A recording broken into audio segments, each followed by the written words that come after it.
All right, let's move on to some national stories that we're tracking this morning. Months ahead of the Tamil Nadu Assembly elections, politics over Jallikattu is taking centre stage. Congress MP Rahul Gandhi scheduled to visit Madurai today to attend the traditional bull taming sport. This will be Rahul Gandhi's first program after returning from his vacation in Italy. He will interestingly also be accompanied by DMK Youth Wing Chief Udayanidhi Stalin at the event scheduled at 11:15 today. BJP has mocked Rahul's Madurai trip, accusing the Congress of double standards, as it was during the UPA rule in 2011 that the Jallikattu festival was banned. The Tamil Nadu BJP released an old video of former Congress Minister Jairam Ramesh, where he referred to Jallikattu as a barbaric sport. BJP's Kushbu Sundar also tweeted Congress's manifesto for 2016 Tamil Nadu polls to claim Jallikattu was never mentioned in it. And I also earlier spoke to the Tamil Nadu BJP Vice President Annamalai on Rahul Gandhi attending the Jallikattu event. Your reaction on Rahul Gandhi's visit and him attending a Jallikattu event? For me, Mr. Rahul Gandhi is an MP from a neighboring state. So we see a lot of MPs coming into Tamil Nadu, and like that, he is coming to see what is happening in Tamil Nadu. My only hope and prayer is he understands the gravity of the Jallikattu, the sport. And probably he doesn't try and mislead the people of Tamil Nadu what his party has done. So before the elections, we normally see this kind of photo opportunities. When you say that the Congress has changed its stance, what do you mean? Are you referring to the fact that the UPA had a different stance, and is it possible that maybe the state Congress unit had a different stand and the central Congress unit had a different stand? 2011, UPA to government, the environment minister brought bulls to that category of the spectator sport. The problem started then. So that was an ill-timed move, and probably done by an environment minister in UPA too, without understanding the sport itself per se, the history of the sport and the valor of Tamil people. So it started then. What happened is, after this, the protests that erupted in Tamil Nadu, again the Supreme Court struck it in 2016, 2017. In January 2017, we had a lot of protest in Tamil Nadu. Yeah. So, which was orchestrated by DMK and all those people. They brought a lot of social activists inside. So that gave a color as if BJP is against the sport and the NDA government is against Jallikattu.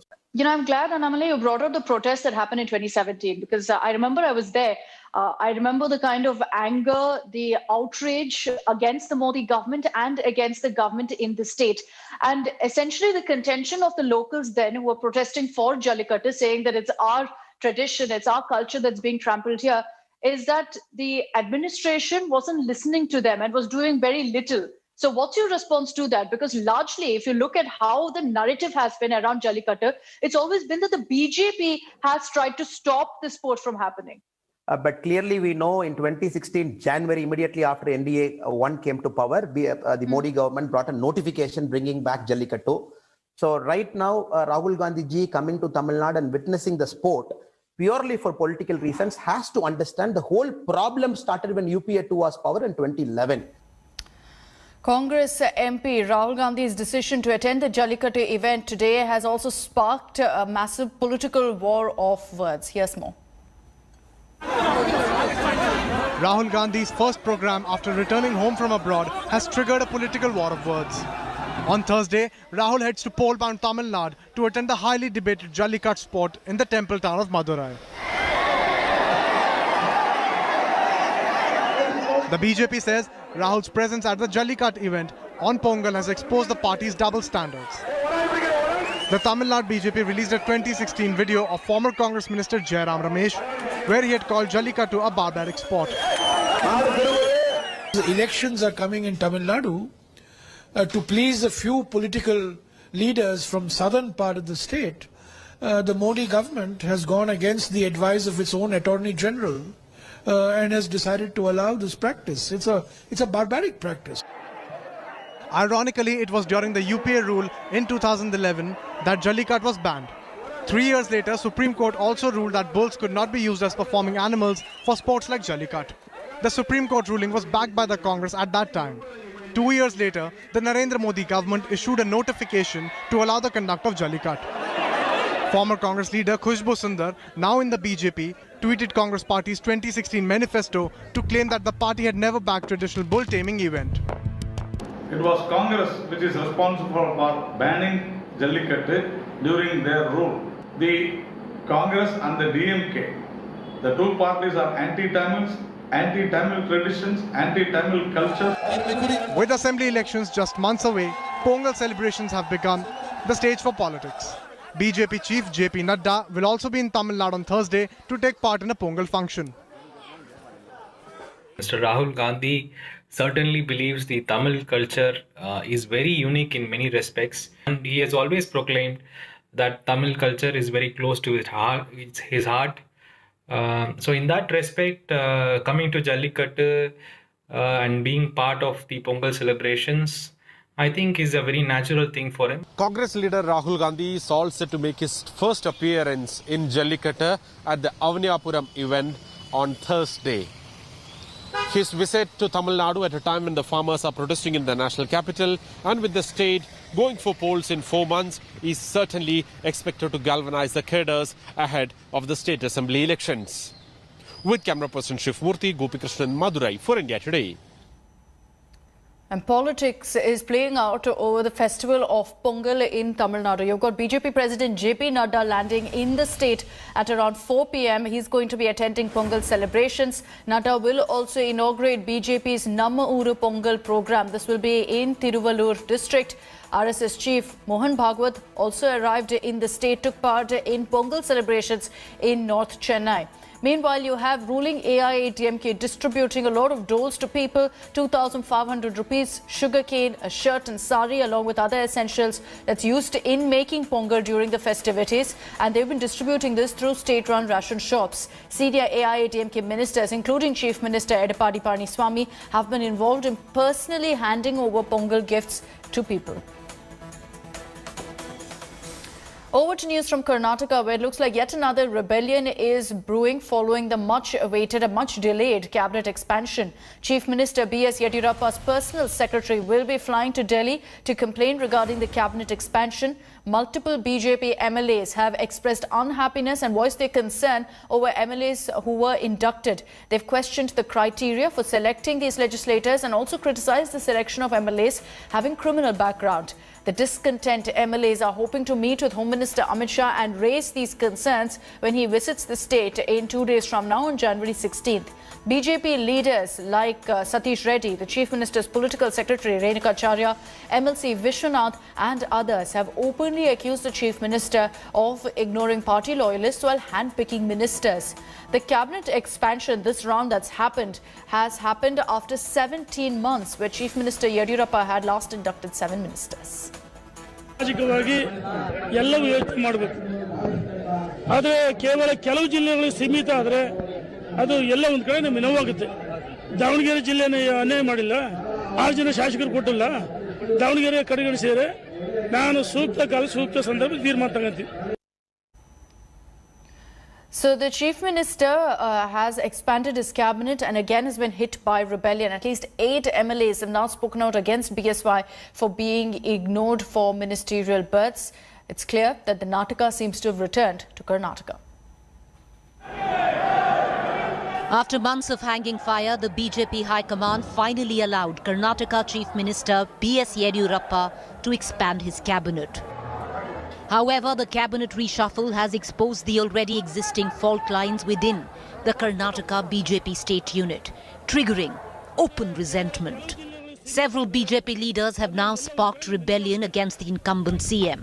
BJP leaders like Satish Reddy, Chief Minister's political secretary Renuka Acharya, MLC Vishwanath and others have openly accused the Chief Minister of ignoring party loyalists while handpicking ministers, some say under duress and blackmail.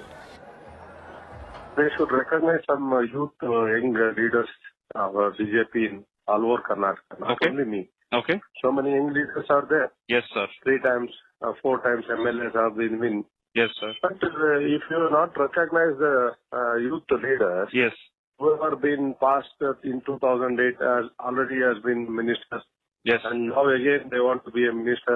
When our youth MLAs will be the ministers? ಸಾಮಾಜಿಕವಾಗಿ ಎಲ್ಲವೂ ಯೋಚನೆ ಮಾಡಬೇಕು. ಆದರೆ ಕೇವಲ ಕೆಲವು ಜಿಲ್ಲೆಗಳಿಗೆ ಸೀಮಿತ ಆದರೆ ಅದು ಎಲ್ಲ ಒಂದು ಕಡೆ ನಮಗೆ ನೋವಾಗುತ್ತೆ.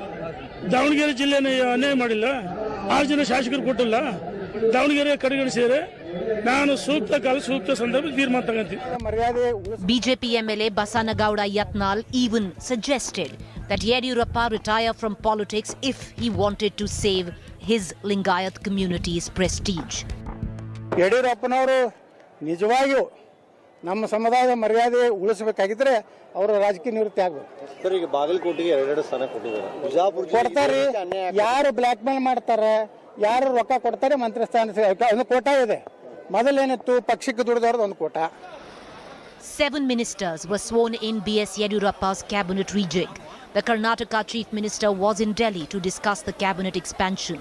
He wanted 8, including Muniratna, to be inducted in the cabinet. But the party high command snubbed and shot down his request to induct him.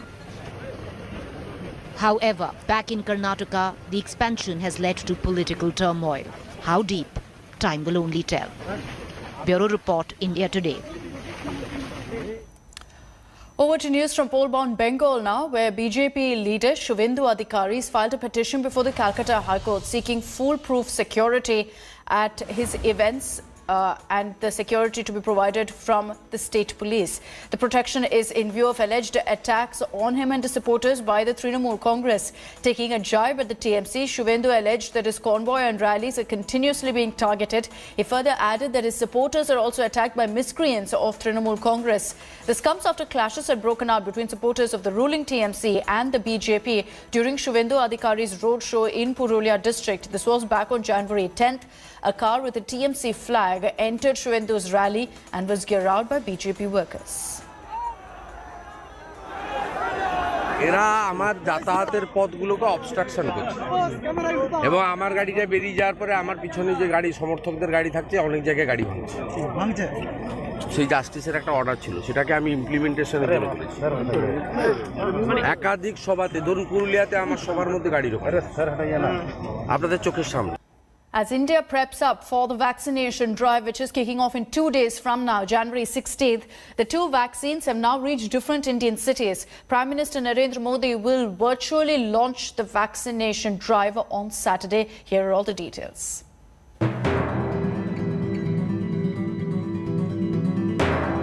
India is all set for its mega inoculation drive against coronavirus on January 16th. While Serum started shipping Covishield early this week, Bharat Biotech has started sending Covaxin to designated cities on Wednesday. The first batches arrived in Delhi from Hyderabad on an Air India flight.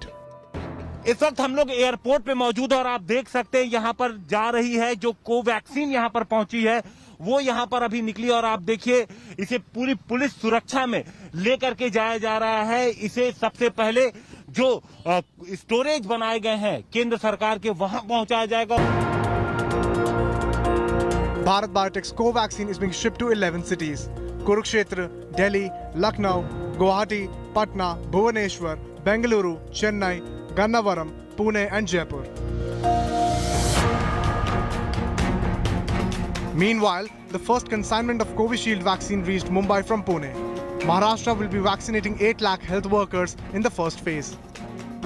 Mumbai has received 1,39,500 vials of Covishield vaccine, which has been stored here at a ward office in Parel area of Mumbai. From here, the vaccines will be circulated on 16th of January, in the first day of vaccination drive. हमारे राज्य में कुल मिला के पहले हमने 511 centres किए थे, लेकिन कल के वीसी में इंडियन गवर्नमेंट ने हमारे को कम करने का कहा, इसलिए हम 350 सेंटर्स पे हम ये वैक्सीनेशन करने जा रहे हैं। The union government is buying 1.1 crore Covishield doses from Serum Institute at a price of rupees 210 per dose in the first tranche. The total amount comes to 231 crore rupees. In the second lot, it will produce 4.5 crore doses. The government is buying 55 lakh doses of Covaxin. Though the vaccine is priced rupees 309 per dose, Bharat Biotech is donating 16.5 lakh doses, bringing down the purchase amount to 162 crore rupees. Prime Minister Narendra Modi is likely to launch the world's largest vaccination drive on Saturday. Sources say the Prime Minister will also officially launch the CoWIN app, which will be used to registration and tracking of vaccine beneficiaries. With Himanshu Mishra in Delhi, Mustafa Sheikh in Mumbai and Hemendra Sharma in Bhopal, Bureau Report, India Today. For decades, Brisbane's Gabba has been a fortress for Australia. Team India so far fought like warriors against the Aussies in the Test series. But with a rather depleted side due to injuries, India will have to once again punch way above their weight to win a second successive Test series down under. That's where we like to start our summer, and it has been for a long, long time, except for last summer. So, as I said, we'll ask Virat, see if we can get his permission to play here and maybe even get a pink ball test if he's in a good mood. So, we'll wait and see. I think, as I said, like we like playing here. Australian teams have bowled and batted well here for a long time. So, yeah, we like to start here against anyone.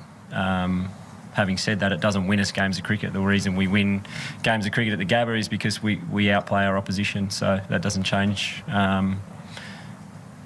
Dependent on the venue. We said the same when we're in Edgbaston. At times the venue doesn't matter. It's about skill and execution. But certainly we enjoy playing here, which allows you to settle into games a little bit quicker.